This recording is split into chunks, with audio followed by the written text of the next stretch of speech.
Hey, welcome everyone, and thanks for listening. I'm David Yakir, and this is Yak About Today. So I've been thinking. Actually, I've been more than thinking. I've been sort of obsessed about the transitions we go through as we hit the wiser and more mature age. We transition out of our regular employment, out of raising a family to do whatever retirement means. So we're going to talk today about what's going on in our heads as we make these transitions. We'll do a take on what the next phase of work and our lives are all about, and most of all, how we continue to make a difference in our communities and the lives of others. So I have my great friend here, Ralph Fuccillo, to chat about his take on our transitions at this point of our lives. So that's what we'll yak about today.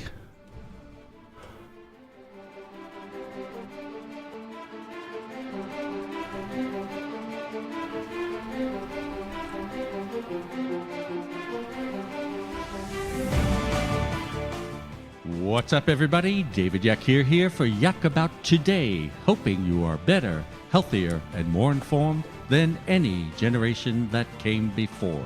So if the years 46 to 64 mean something to you, then this is the place you want to be. Now put your headphones on, go for a run, and listen to what we yak about today. Hey, it's David here, and thanks again for listening. So, as I told you earlier, I've got really my great friend here, Ralph Fuccillo.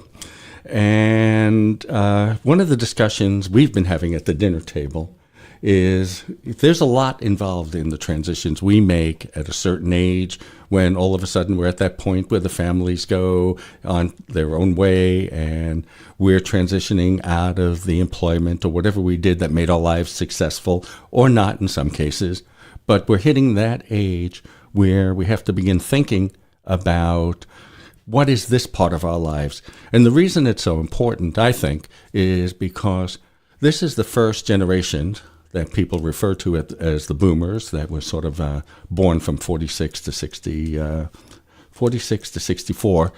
And it's a generation that's expected to live really a long time, who's better fit than previous generations. And also, as I've talked about before, we have so many more drugs that are fixing all our ailments. So we are going to go on. So let's say you come out of your employment, let's say it's 65, which is, it's young for this generation, but that's sort of the retirement age that we're facing. And all of a sudden you go, I've got it's possible I have as many years in front of me as I just had behind me since I was getting out of college or whatever it was. So what do I do? Do I play golf? Do I go back to work? Can I go back to work? Anyway, there's so much involved in the transition that the person I speak best about this subject with is my friend Ralph. So I thought we'd do it for you today. So I want to welcome my friend Ralph. Thank you, David. So here's the thing. I always open the show with, if we're going to talk about transition, it's important for people to understand where you came from. What was your history and how did it evolve? And most importantly, probably at this point, there's about to be a transition and how you're thinking about it. And I thought we'd just have this discussion, Love to. Yeah, looking forward to it. Okay, so let's start out like I always do. Give us your background, because it's interesting. You've really committed to community in so many ways. And of course, I'm trying to build a whole operation around people like you. So, Thank you. Give us a head start here. That's great. It's a great invitation.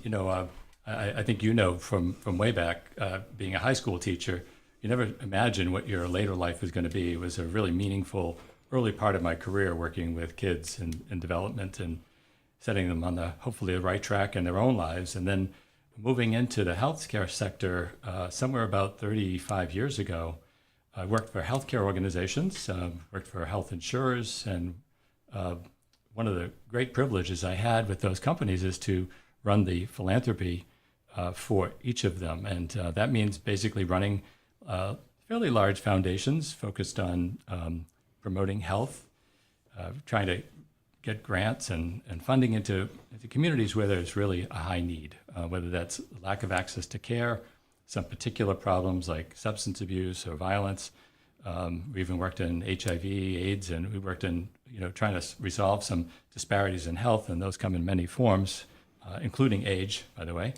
So it's been a very meaningful career. I've had the privilege of doing some wonderful things, and these were health companies that were well known up in the Northeast, one of them, and then one nationally. And so it's been a good career. And in the past few years, it's been thinking about how do we actually not just put money toward those problems, but put money toward solving those problems. In a way, you've had a career that's probably easier to transition through than a lot of people. So because you've given so much to the community as your career, it's probably only natural that you can transition into other things that give back to the community. Also, some people have jobs. Some people have construction jobs. They hit that age because, most likely because it's so hard on the body. At a certain point, you reach an age, like 65, where you can't do that kind of work anymore. But you need to transition to something else. And having that background makes it much harder to switch. You seem to have the kind of career where, if you transition, and there are other things here, there's money things, there's mental things, but you can transition to giving back to the community, but still coming out of the workforce years or that, even though you're able to transition into a similar type of giving, it may be running, charities or something you're so familiar with you can translate your expertise to. Sure. But up in your head, right, where's that? Yeah. Well, I'm glad you mentioned people who did different kinds of work, because the admiration that I have for people who, build the roads and the bridges and take care of our houses and help us with all those things, very often those are the communities and the people in those communities that need a lot of support. And so yes, the privilege of a career, as you note, that I've had is one that keeping those needs and demands very high in one's consciousness. But you're right. Mine has been a people business. It's been one where thinking and actually feeling a lot of what people are going through, and being able to use that sort of emotional and intellectual capacity has been an easier one than a lot of people would have in terms of making a transition like this. Because hopefully, you would agree, and others who work with me, the mental capacity is still there, and the interest is still there. Hopefully. And don't make too many mistakes along the way, and you forget a few words here and there, but otherwise, all that skill set that you learn and the experiences you have and the reflection you have on what's been successful and what hasn't worked, it's all useful. It's all useful, and you're really grateful to have it. The other thing in your case, or anybody's case, that I'm really interested in is during the years that you were either employed or consulting and all that, during the really what they call the productive years, you were, let me see if I can articulate it, you were surrounded by certain parameters that you had to operate within. Sure. Not only with the people you're giving to or supporting or helping or educating, but within the environment you were working during your working years, these parameters sometimes can be constraining, Sure. right? The thing that happens when you do transition, and it's up to you, and you're not constrained by the organization, or you may be, depending on who you help out and things like that. But do you find it's freeing transitioning because you can set the ground rules, you can set the parameters by which you want to work on how you contribute and that type of thing? Yeah, the way I think about what you're referring to is that when you are fully employed, you're working within the constraints of an organization that's set up to do a particular thing. My particular kind of work has been what we call mission driven. So, the mission you have to align to the mission, especially if you're privileged to be the steward and of other people's resources. So you and I know each other a long time. I'm not the wealthy person, but the benefit. I was depending on you. I was hoping you were the wealthy person. But I was in thought and deed, you're the wealthy person who becomes a steward of other people's resources. And so whether people purchase from the companies that I was privileged to direct those resources where they were most needed. That's somewhat expansive, but it's also constraining because you want to be sure that at every point you're aligned with, I'll call them stakeholders, whether it's the board, whether it's the customers, whether it's the community in need, lining those up together, as you can imagine, with all the different ideas of where money should go and how it should be used and which problems are the biggest problems. Those are where you meet up with constraint because, boy, wouldn't you love to help everybody? This is true. We're going to hit a sponsor and advertising section right now. But before I go, I want to give you something to think about. And it's a step away from the careers and all that. I want to step away from that. Sure. What often happens around our dinner table is we are talking about life itself, and outside of the careers and all that. Some of those discussions that we have at the table, I find deeply affecting, and it's something I don't do often on this show. Usually we're giving advice for finance and health and nutrition and that type of thing. But we rarely sit down and go, wow, I looked in the mirror, I thought I was 35, but my birth certificate says I'm 68. That type of thing, and what it means and how we feel about it. But first, I really do want to go to a sponsor, and everybody knows that this is my favorite sponsor. So we'll be back after the break. I want to take a moment to talk to you about New Vision Eye Center. For the last couple of years, they've been a sponsor of this show, and I couldn't be prouder. I've met so many people that have walked up to me and thanked me for recommending them. I hear all sorts of stories about how they've worked miracles. And as you know, I've been a patient of New Vision Eye Center for years. So when I say go see Dr. Minotti, Reinauer, Tate, and O'Brien, it's because I wouldn't trust my eyes to anyone else.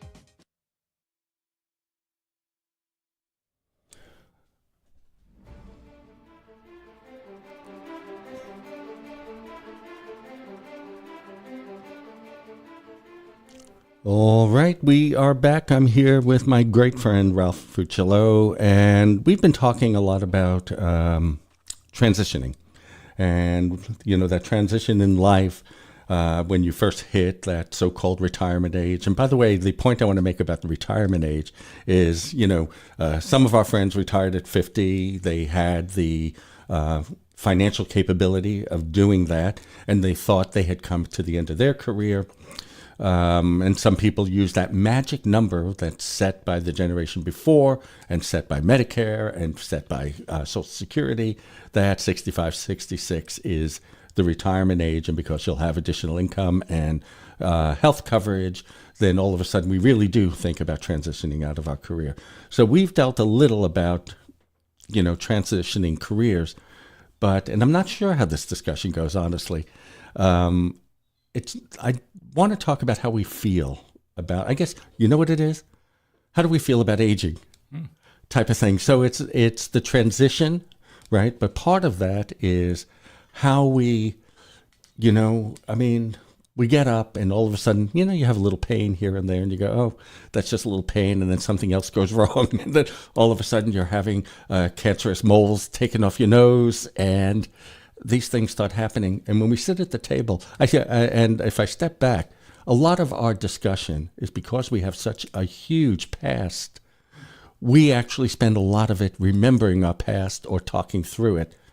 But I think the questions I have are, how do we think about mortality?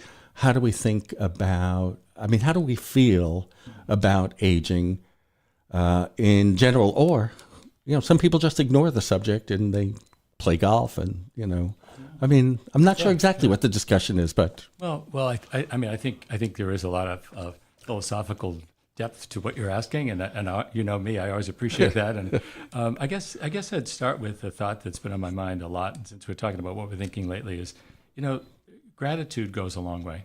It goes a long way in life while you're doing, your work, while you're in those what you refer to as those productive years. But gratitude, say when you're referencing our friendship, almost 30 years, we've gone through a lot and experienced the loss of our parents together, and different friends going through different things themselves. That gratitude for having people in our lives that share those ideas, that take the time to talk about them, I find it's really valuable. The other thing that I find, and again, I'll refer to our relationship since you started that way, but with so many friends and colleagues, it's thinking about being a lifelong learner. You're always open to a new idea. Once you hang on to those old ideas, boy, they've tripped me up a number of times, and they're not easy to let go of. I'm a pretty sentimental person, as you know. So when you think about this phase of life, I love listening to music that would probably turn off a lot of the younger generation, and I love to reminisce. But I really think that being grateful to to be here, first of all, to get into these years. That's a great thing. Let's talk really about great why we're especially grateful to be here. Yeah. As my audience knows, I'm a gay man, and I've talked a lot about Bill. But we went through a whole period that is an exception to, I'd say, 90% of the world? Yeah. And that is our community lost almost our entire circles of people that normally support you and grow with you through life. Sure. So I do want to I want to clarify this, that, we have undergone something extraordinary that other people haven't. Yeah, I think culturally and societally, there certainly have been, for our age group, both losing people during the Vietnam era, peers who did serve, and then during the HIV/AIDS crisis. There have been other major losses for our generation. Personally, I think my dad died when he was 25 years old. Right. His siblings were similar in terms of their short lifespan. You get a really different appreciation once you pass the ages that your relatives died. You're like beyond them, and you say, I'm grateful for every day. I had an uncle, for instance, who would say, he got up in the morning, if you made it till noontime, great. Why be greedy? Why look for a whole day? He was in his 80s and lived to 88, but he had that appreciation for every part of that, being grateful.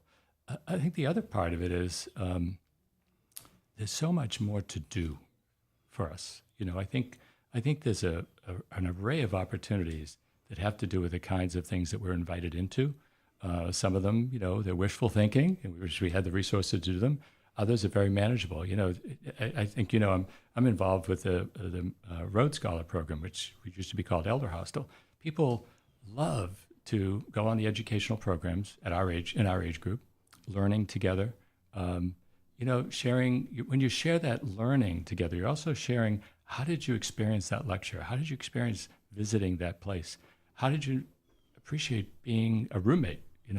It feels like a college thing, but now all of a sudden you're making room at this age group for somebody else's, ways of being. And that's right. All of those things, I think, just revitalize us. They bring us back to a place of curiosity. And I think that's a form of vitality, that no matter what the aches and pains do to you, some people talk about that journey between the heart and the head. Mm-hmm. Keep that pretty balanced, and I think it provides a good outlook on life. I have one last one. This one's going to mean a lot to you.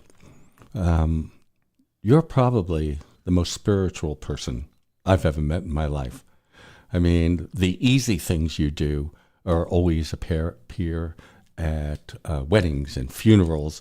There's something that I've never seen before I met you, about the way you care about spirituality. Sometimes it's religious, sometimes it's not, but you always seem to be there for everybody around you, whether it's a caring role or some kind of spiritual role. I used to joke when I first met you, I used to sit there and go, I can't believe that guy's not a priest.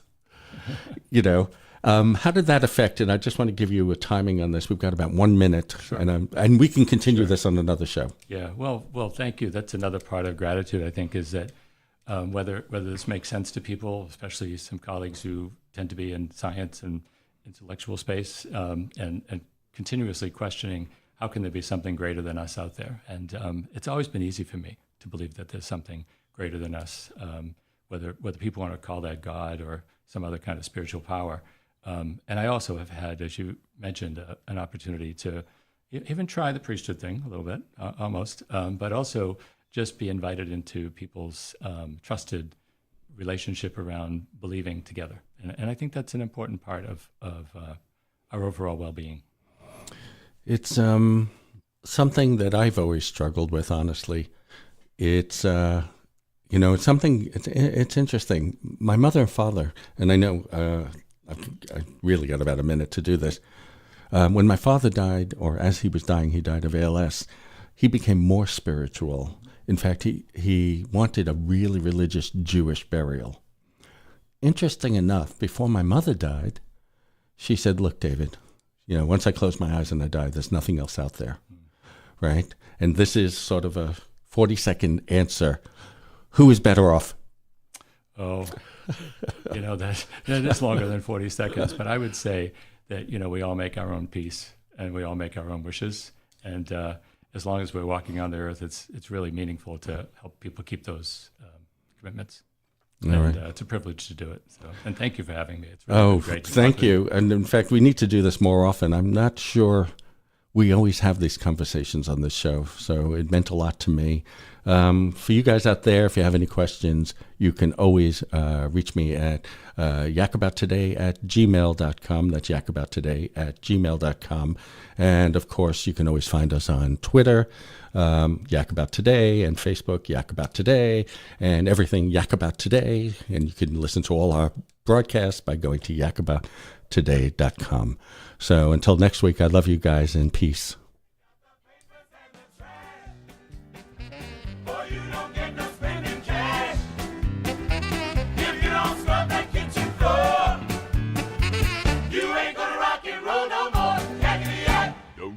Just finish cleaning up your room.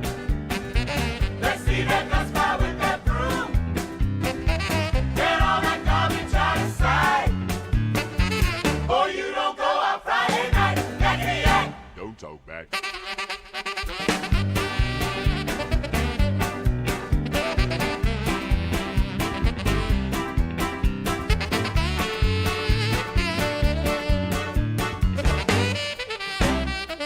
Don't you give me no dirty looks. Your father simply knows the cooks. Tell all your hula friends outside. You ain't got time to take a ride. Yakety yak. Don't talk back.